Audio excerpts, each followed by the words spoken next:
Nicola Sturgeon said independence might be the only way to avoid living in a Boris Johnson-led Brexit Narnia, as a new poll revealed 53% of Scots believe independence would be better for the country than remaining in the UK after Brexit. Nicola Sturgeon said it might also be the only way to avoid living in a Boris Johnson-led Brexit Narnia.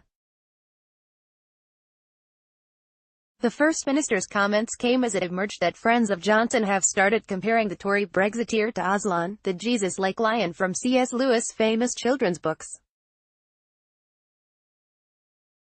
One MP told The Telegraph that Johnson was like the one true king of Narnia, who, with the help of the Pevensey children, saves the world from the White Witch's eternal winter.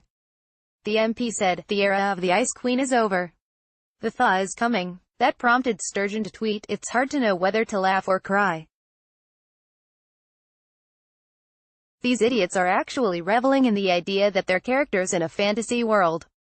Scotland, we don't have to stay in Narnia with them, we can opt to stay in the real world with independence."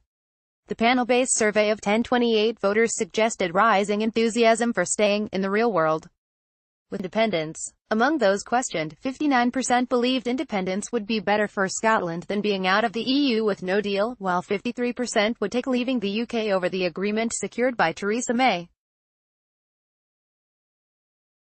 The poll, carried out for the Sunday Times and LBC, also showed support for independence, at a two-year high of 47%, although 53% of voters want Scotland to remain in the UK. Some 51% of Scots would support the calling of a general election if, as expected, May is defeated in Parliament tomorrow, while 54% believe she should resign. Only 29% were in favour of her staying. There was a boost for the SNP, with 37% of voters saying they would back Sturgeon's party at the next Westminster election. The Tories and Labour were on 26%, with the Lib Dems on 6%, and UKIP and the Greens both on 2%.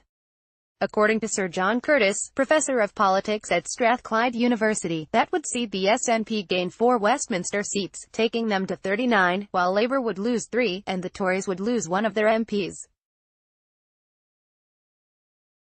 Although this poll suggests that support for independence may have edged up a bit, as things stand, the nationalist movement still finds itself tantalizingly short of the support it needs to win a second independence referendum, said Curtis. However, over half of those who voted no in 2014 still want Britain to remain part of the EU. Some of them at least find the choice between a UK that is leaving the EU and Scottish independence a tough one, and especially so, should the UK leave without a deal.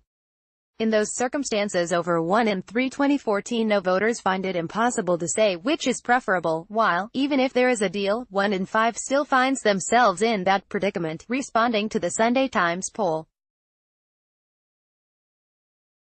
The SNP's deputy leader Keith Brown said, "The simple fact is that Scotland voted overwhelmingly to remain in the EU and is having its wishes ignored by Westminster." He added, "No wonder support for independence is at historically high levels.